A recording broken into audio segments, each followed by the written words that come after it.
हमें समय देने के लिए। तो सबकी बात समेटकर मैं आपके पास उपस्थित हूं। तो बताइए बिहार में क्या चल रहा है?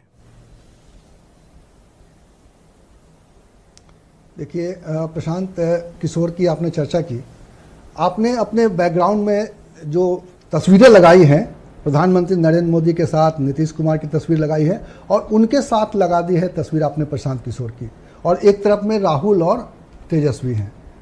जब हम लोग बिहार की बात करते हैं तो बिहार में 3 राजनीतिक शक्तियों की चर्चा होती है। ये मुख्य 3 राजनीतिक शक्तियां थी जो पिछले चुनाव तक सक्रिय थी, पिछले चुनाव तक वो उनकी बड़ी प्रभावी भूमिका थी।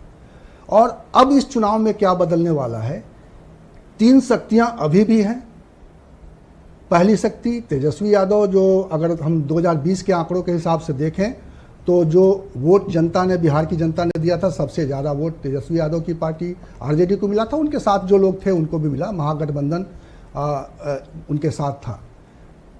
दूसरी जो शक्ति है वो भारतीय जनता पार्टी है और तीसरी शक्ति है जनता दल यूनाइटेड। लेकिन इस बार क्या बदला है? इस बार बदल गया है कि जनता दल यूनाइटेड और भारतीय जनता पार्टी में अब कोई बहुत फर्क नहीं रह गया, क्योंकि जनता दल यूनाइटेड के जो बड़े कर्ता धर्ता हैं नीतीश कुमार के अलावा सब भारतीय जनता पार्टी के बैकग्राउंड के हैं। इसीलिए आप सुन रहे होंगे कि प्रशांत किशोर लगातार ये हमला कर रहे हैं, तेजस्वी यादव लगातार ये बात कर रहे हैं कि जनता दल यूनाइटेड को बीजेपी ने हाईजैक कर लिया है। और दूसरी बात है कि इस बार जब चुनाव हो रहा है तो नीतीश कुमार भी चर्चा में हैं, नीतीश कुमार भी मुद्दा हैं। आपको मालूम है, यही प्रशांत किशोर ने बिहार में नारा दिया था, बिहार में बहार है, नीतीश कुमार है। और वही प्रशांत किशोर 2025 में 10 साल बाद एक राजनीतिक सिक्का बदल गया है कि आज जो प्रशांत किशोर नीतीश कुमार पर सबसे ज़्यादा हमलावर है, सबसे ज़्यादा तीखा हमला वो भारतीय जनता पार्टी पर कर रहे हैं। उनका हमला तेजस्वी यादव पर भी है, उनको भी अनपढ़ बताते हैं, उनको भी कम पढ़ा लिखा बताते हैं, उनको भी राजनीति में कम नासमझ बताते हैं। ये भी बताते हैं कि उनका कोई रोल नहीं रहा है बिहार में, उनके पास कोई दृष्टिकोण नहीं है, सारी चीज़ें हैं। लेकिन अब जो तीसरी शक्ति है वो प्रशांत किशोर ही है। कोई इनकार कर दे, कोई उसको भारतीय जनता पार्टी का टीम बी बता दे, लेकिन ये तय है जब जैसे चुनाव होगा। और अभी तो जो ओपिनियन पोल आ रहे हैं उसमें प्रशांत किशोर अभी 10% तो नहीं कहेंगे, लेकिन 8% के आसपास जो एक आ रहा है कि 8% के आसपास लोग उनसे जुड़ने लगे हैं, उनकी बात करने लगे हैं, उनके बारे में सोचने लगे हैं। तो आप मान के चलिए कि 2025 का ये चुनाव अहम है और अलग है। जब प्रशांत किशोर हमलावर होते हैं, सत्तारूढ़ दल के खिलाफ क्लियर नहीं हुआ, सबूतों के साथ सामने आते हैं। पहली बात तो ये मैं देखता हूं कि बिहार की राजनीति में थोड़ा सा करप्ट नेताओं में डर का माहौल है प्रशांत की वजह से, क्योंकि सबूतों के साथ वो आ रहे हैं। दूसरा, प्रशांत की पार्टी अगर आगे बढ़ेगी तो नुकसान बीजेपी का होगा या आरजेडी का? नहीं, देखिए नुकसान तो दोनों का होगा। ऐसा नहीं है कि वो बीजेपी की, लेकिन ये भ्रष्टाचार के मुद्दे को वो अचानक चर्चा में ले आए। पिछले कुछ महीनों से जब उन्होंने भारतीय जनता पार्टी के नेताओं के जब पोल खोलने शुरू किए हैं, मीडिया में उसकी चर्चा शुरू हुई है। हालांकि मुख्यधारा की मीडिया में ऐसी खबरें जो प्रशांत किशोर जिसके खुलासे कर रहे हैं वो ज़्यादा प्रमुखता से बिहार में चल नहीं रहा है, लेकिन सोशल मीडिया के माध्यम से बिहार की जनता के बीच में भ्रष्टाचार एक बड़ा मुद्दा बन गया है। ये एक मुद्दा बन गया है कि ये भारतीय जनता पार्टी जो रेस में एक तरह से तेजस्वी यादव के साथ कांटे के मुकाबले में थी, उसमें यह है कि एक करप्शन उनके नेताओं का सामने आ रहा है और एक अविश्वसनीयता भारतीय जनता पार्टी के प्रति इसको लेकर बढ़ रही है।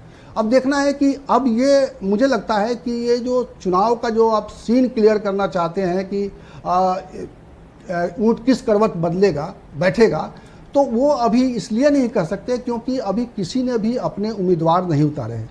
प्रशांत किशोर दावा कर रहे हैं कि वो सबसे पहले अपने उम्मीदवार उतारेंगे। वो किस तरह के उम्मीदवार उतारते हैं, कैसे कैसे लोग प्रशांत किशोर की ओर से दावेदारी पेश करेंगे, इस पर बहुत कुछ निर्भर करेगा कि उनको 10% के आसपास मत मिलेगा कि उससे ज़्यादा मिलेगा कि बहुत ज़्यादा मिलेगा, अचानक करिश्मा हो जाएगा।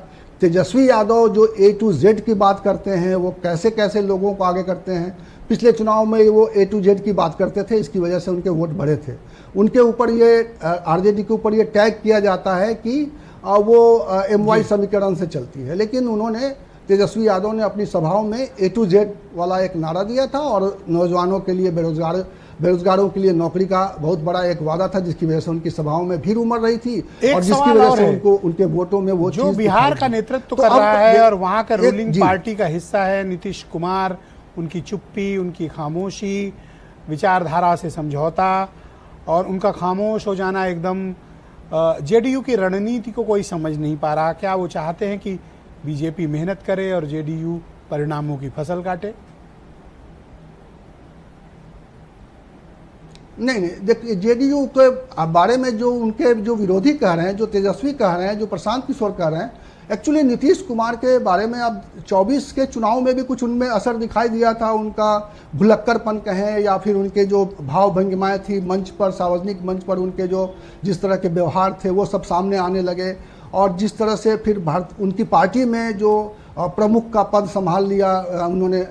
अच्छा सर, मैं सीधे पूछ लेता हूँ आपसे, अरुण जेटली के साथ कभी रहे थे, तो बिहार बदलाव चाहता है या बिहार नीतीश कुमार चाहता है? नहीं, देखिए, बिहार बदलाव की ओर बढ़ सकता है। आज आप नहीं कह सकते हैं कि नीतीश कुमार को एकदम से रिजेक्ट कर देगा बिहार, लेकिन ये है कि नीतीश कुमार को लेकर एक जो उनका तराजू है बिहार में इस बार वो बदला हुआ है। बहुत शुक्रिया सर। 25 वाला, वो 20 वाला नहीं है, वो 15 वाला नहीं है, उससे पहले के चुनाव वाला भी नहीं है। आपका बहुत शुक्रिया सर। प्लीज हमारे साथ कंटिन्यू रहिएगा। Rahul Anand, ruling party BJP.